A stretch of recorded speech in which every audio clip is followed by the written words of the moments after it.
Hello అండి. ఆర్య బావ phone చేశాడు నాన్న. ఈవేళ మధ్యాహ్నం 2 గంటల బస్కి వస్తున్నాడట. బ్రేక్ఫాస్ట్ చేస్తుండగా అంకిత్ చెప్పిన విషయం వినగానే మనసులో చెప్పలేనంత అలజడి మొదలైంది. మేనల్లుడిని చూడబోతున్నానన్న ఆనందం ఒకవైపు, జరిగిపోయిన సంఘటనల తాలూకు చేదు అనుభవాలు మరోవైపు ఉక్కిరి బిక్కిరి చేస్తుంటే నా ప్రమేయం లేకుండానే నా మనసు గతాన్ని తవ్వడం మొదలుపెట్టింది. పుట్టింటికొచ్చిన అక్క కాన్పు సవ్యంగా జరిగి బంగారం లాంటి మేనల్లుడు పుట్టాడని ఇంటిల్లిపాది సంతోషిస్తున్నంతలోనే పిడుగులాంటి వార్త. పొలంలో పనిచేస్తున్న బావని ఏదో విషపురుగు కుట్టడంతో ఆస్పత్రికి తీసుకెళ్తుండగా మధ్యదారిలోనే ప్రాణాలు పోయాయని. నాకు కాళ్ళు చేతులు ఆడలేదు. అక్క అయితే కబురు విన్న వెంటనే కట్టిలా బిసుకుపోయింది. అమ్మ శోకాలు మొదలుపెట్టింది. విషయం తెలిసి పరామర్శకి వచ్చిన చుట్టుపక్కలంతా పుడుతూనే తండ్రి ప్రాణాల్ని మింగిన నష్టజాతకుడు అంటూ నా మేనల్లుడిని దూషిస్తుంటే వినలేకపోయాను. పసివాడిని హత్తుకుంటూ, ఆపండి, పసివాడి మీద నిందలేయటానికి మనసెలా వస్తుంది అంటూ వాళ్ళందరి నోర్లు మూయించింది నా భార్య సుజాత. ఆ తర్వాత నాతో, మీరు వెళ్ళి ప్రయాణ ఏర్పాట్లు చూడండి అన్న సుజాత మాటలకు కర్తవ్యం తెలిసొచ్చి బయటకు కదిలాను. టాక్సీ మాట్లాడుకొని కుటుంబం అంతా కలిసి బావ వాళ్ళ ఊరికి బయలుదేరాం. భర్త శవాన్ని చూసి గుమ్మంలోనే కుప్పకూలిపోయింది అక్క. తనతో పాటే అమ్మ కూడా. వయసులో చిన్నదైనా తనకి తానే పెద్దరికాన్ని ఆపాదించుకొని బాధ్యతనంతా నెత్తిన వేసుకుంది సుజాత. దహన సంస్కారాలు పూర్తయ్యాక అక్కని బాబుని తీసుకుని తిరిగొచ్చేశాం. బావ చనిపోయిన 6 మాసాలకి రామం, ఒక్కసారి ఊరికి వెళ్ళి మీ బావగారి ఆస్తి వ్యవహారాలు చక్కదిద్దుకొని రావాలిరా. ఆస్తిలో మీ బావ వాటాని నీ మేనల్లుడి పేరిన రిజిస్టర్ చేయించుకునిరా అన్న అమ్మ మాటలకి ఆశ్చర్యపోయా. అమ్మా, బావ వాళ్ళకి ఆస్తిపాస్తులు ఏమున్నాయని మనం వాటాలు పంపకాల గురించి మాట్లాడడానికి అన్న నా మాటలకి వెంటనే, అదేం మాటరా, ఇల్లు 2 ఎకరాల పొలము లేవు. మా అత్తయ్యకి ఆయన ఒక్కడే మగ సంతానం కాబట్టి ఆ ఇంటి వారసుడిగా ఆ ఆస్తి మొత్తానికి హక్కుదారు వీడేగా. మనం వెళ్ళి అడగకపోతే మా అత్తగారు ఆస్తంతా మా ఆడపడుచులకి దోచిపెట్టేస్తుంది అంది అక్క. అది చెప్పేది నిజమేరా. దాని ఆడపడుచులిద్దరూ ఉంటున్నది ఆ ఇంట్లోనే కాబట్టి మాయ మాటలతో తల్లిని బుట్టలో వేసుకొని ఆస్తి కాజేయగలరు. ఆలస్యం చేయకుండా రేపు ఉదయాన్నే బయలుదేరు ఆర్డర్ వేసింది అమ్మ. మరుసటి రోజే బావ వాళ్ళూరికి ప్రయాణమయ్యాను. వాళ్ళింట్లో నన్ను సాదరంగా రిసీవ్ చేసుకున్నారు. అక్కడ కూర్చున్న 3 గంటల్లో నా మనసు ఆ కుటుంబ స్థితిగతుల్ని అంచనా వేస్తూనే ఉంది. పెచ్చులూడుతున్న గోడలు, పై పెంకుల మధ్య నుండి తొంగి చూస్తున్న మబ్బు తునకలు, వాటి గుండా కిందకి జారుతున్న వాన చినుకులు, ఇంకా ఆ అక్క చెల్లెళ్ళ చిరుగుల బట్టలు. ఇవన్నీ చూస్తుంటే నా చిన్నతనంలో బాలమిత్ర కథలో చదువుకున్న కుచేలుని దైన్యస్థితి కళ్ళెదుట నిలిచినట్లు అనిపించింది. ఉన్న ఆ 2 ఎకరాల్లో పండుతున్న కొద్దిపాటి పంట ఆ ఇంటి జరుగుబాటుకి, ఇంకా మంచాన ఉన్న బావ తల్లి వైద్యానికే అరకొరగా సరిపోతుందేమో. భోజనాల అనంతరం ఆ పెద్దావిడ కట్నం డబ్బులు పూర్తిగా ఇవ్వలేదని, పెళ్ళైన ఏడాదిలోపే పెద్దల్లుడు నా కూతుర్ని పుట్టింటికి పంపించేస్తే 2 మాసాల్లో డబ్బులు సమకూర్చి అక్కని కాపురానికి పంపుతానమ్మా, నువ్వు నిశ్చింతగా ఉండు అంటూ నాకు ధైర్యం చెప్పిన మీ బావ తొందరపడి వెళ్ళిపోయాడు. 25 ఏళ్ళు నిండిన చిన్నదాన్నేమో కట్నం ఇవ్వలేమన్న కారణంతో పెళ్లి చేసుకునేందుకు ఎవరూ ముందుకు రావడం లేదు. నేను బ్రతికుండగా దీని పెళ్లి చూస్తానో లేనో అంటూ కళ్ళనీళ్లు పెట్టుకుంది. ఆ మాటలకి అధైర్యపడకండి, మీరనుకున్నవన్నీ తప్పకుండా జరుగుతాయి అంటూ ఓదార్చాను. బావ బాధ్యతలను పంచుకొని మాకు వాళ్ళ ఆస్తిలో హక్కుల గురించి మాట్లాడే అర్హత లేదనిపించడంతో ఆ విషయం ఎత్తకుండానే సాయంత్రానికల్లా ఇంటికి తిరిగొచ్చేశాను. ఒట్టి చేతులతో నేనలా వెనక్కొచ్చేయటం అమ్మకి అక్కకి బొత్తిగా నచ్చలేదు. సుజాత మాత్రం మంచి పని చేశారు, ఏ దిక్కు లేని ఆ కుటుంబాన్ని బాధ పెట్టడం మనకి శ్రేయస్కరం కాదు అంది. 2 ఏళ్ల తర్వాత మాకు బాబు పుట్టాడు.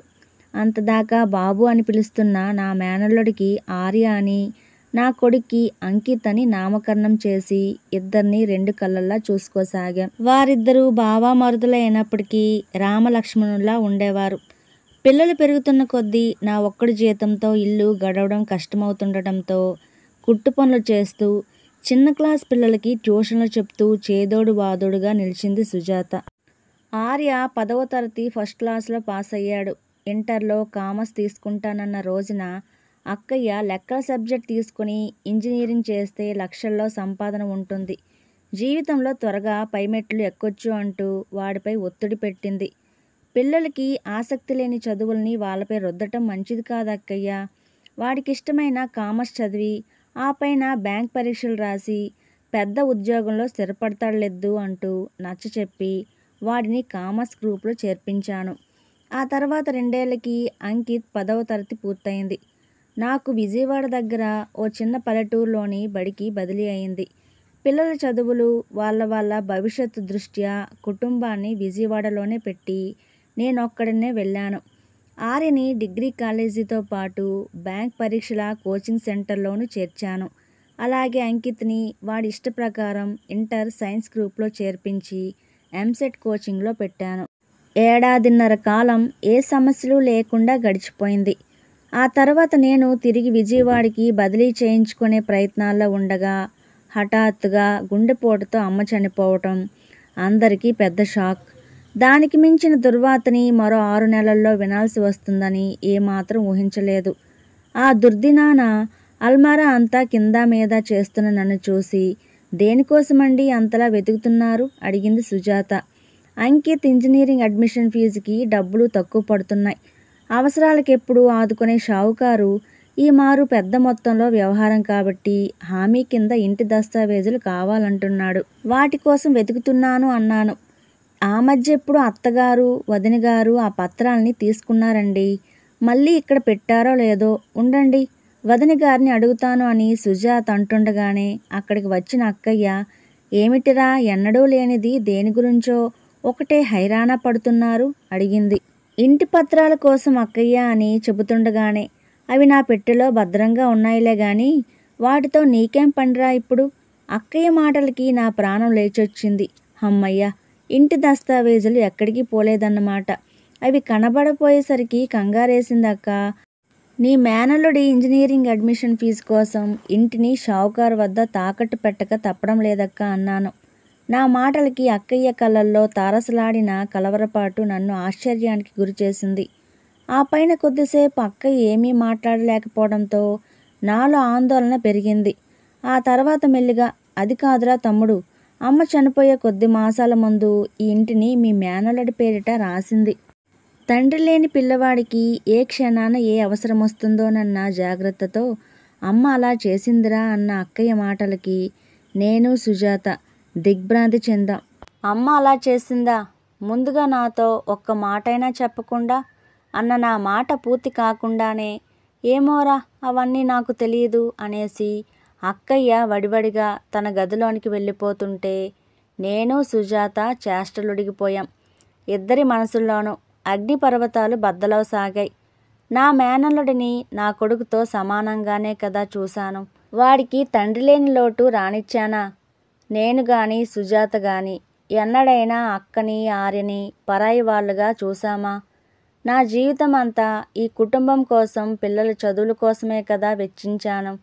అమ్మకివన్నీ తెలియవా?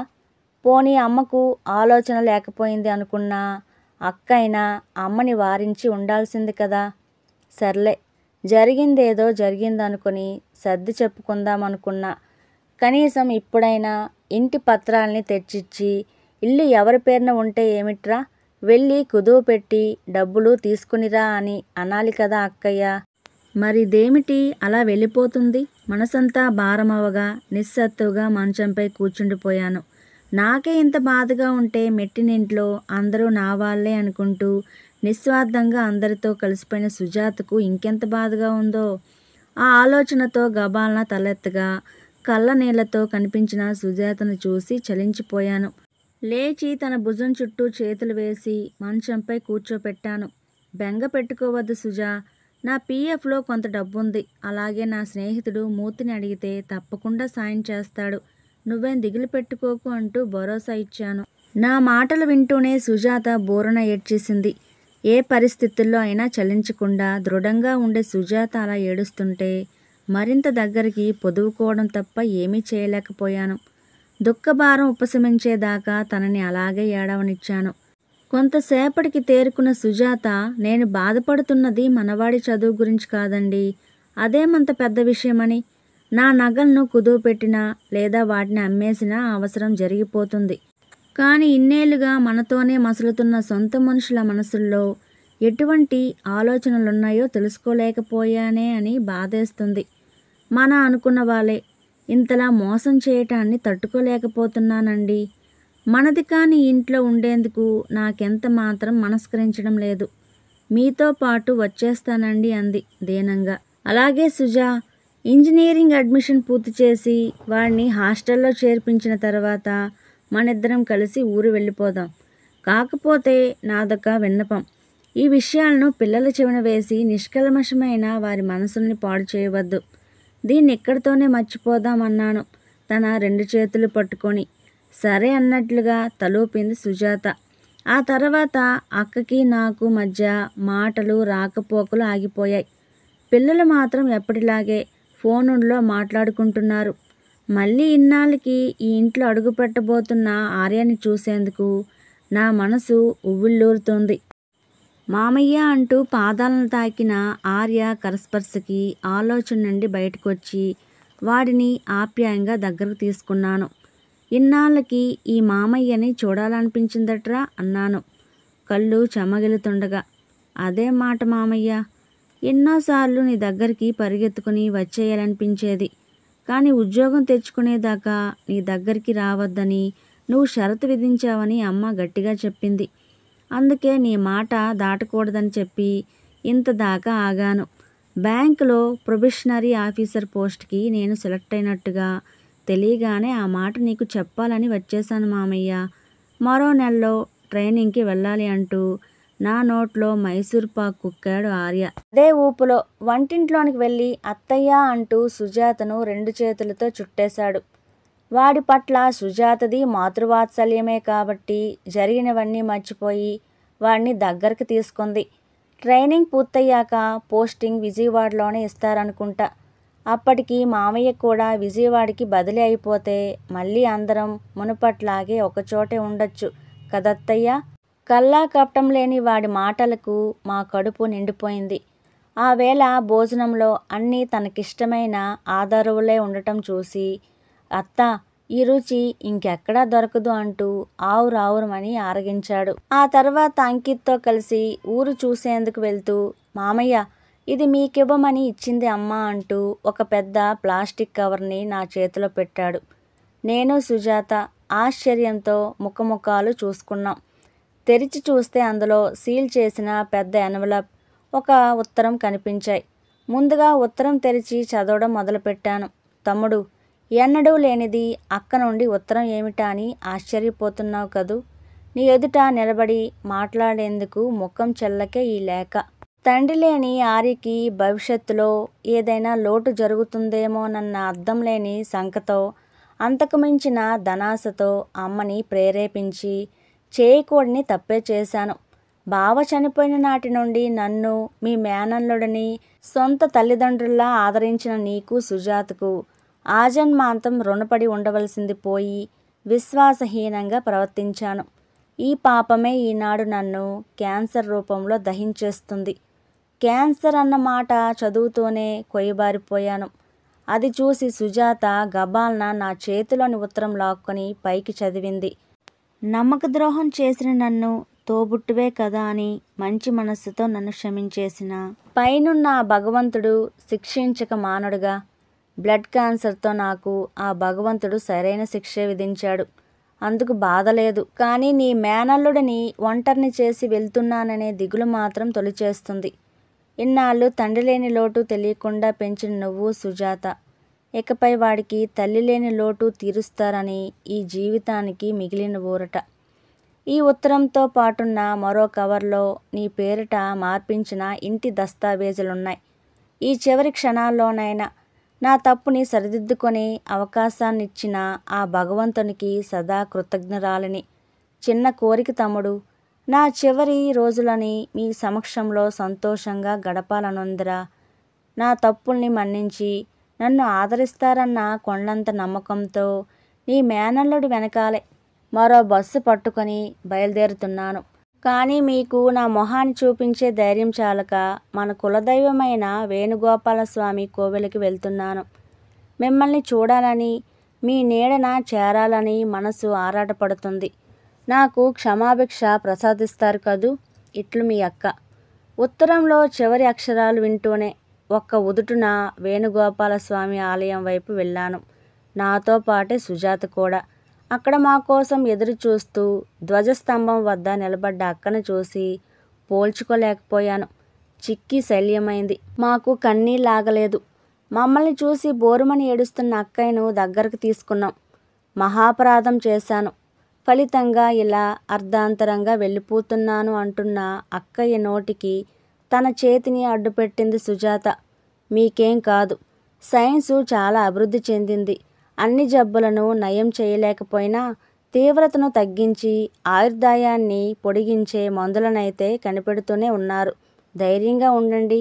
పదండి, ఇంటికి వెళ్దామంది సుజాత. అవునక్కయ్య, నీకేం కాదు అని నేను అంటుండగానే అక్కయ్య సెల్ మోగింది. ఫోన్ తీసిన అక్కయ్య నిలబడే ఓపిక లేక అక్కడే మెట్లపై కూర్చుంది. ఫోన్ తెరపై డాక్టర్ సునీల్ అన్న పేరు కనబడగానే ఆత్రంగా ఆ ఫోన్ అందుకొని, డాక్టర్ గారు, మా అక్కయ్య ఆరోగ్యం ఎలా ఉందో వివరంగా చెప్పండి ప్లీజ్. నాకు చాలా కంగారుగా ఉంది అన్నాను. మీ అక్కయ్య టెస్ట్ రిపోర్టుల్ని నిన్ననే మరో స్పెషలిస్ట్కి చూపించాం. ఆయన మీ అక్కయ్యకి వచ్చింది బ్లడ్ క్యాన్సర్ కాదని, కేవలం బ్లడ్ డిజార్డర్ మాత్రమేనని ఖచ్చితంగా చెబుతున్నారు. అయినా చివరి తీర్పు కోసం ఒకసారి మీ అక్కయ్యని ముంబై క్యాన్సర్ ఇన్స్టిట్యూట్కి తీసుకువెళ్ళి మరోమారు బోన్ మ్యారో టెస్ట్ చేయిస్తే మంచిది అని చెప్పాడు డాక్టర్. ఆ మాట వింటూనే మా చెవుల్లో పాలు పోశారు డాక్టర్ గారు. రేపే ముంబైకి తీసుకువెళ్ళి పరీక్షలు చేయిస్తాను. థ్యాంక్ యూ అని ఫోన్ పెట్టేసి, చూసావా అక్కయ్య, నీకే జబ్బు లేదు, అనవసరంగా భయపడిపోయి మమ్మల్ని భయపెట్టావు అన్నాను హాయిగా నవ్వేస్తూ. పశ్చాత్తాపాన్ని మించిన ప్రాయశ్చిత్తం లేదంటారు. బహుశా ఇదంతా మనసుని ప్రక్షాళన చేసి నన్ను మీ వద్దకి చేర్చేందుకు ఆ జగన్నాటక సూత్రధారి ఆడించిన నాటకమేమో అంటూ 2 చేతులు ఎత్తి భగవంతునికి మోకరిల్లింది అక్కయ్య. ఆమె మాటలకి బలం చేకూరుస్తున్నట్లుగా అప్పుడే గుళ్ళో గంట మోగింది.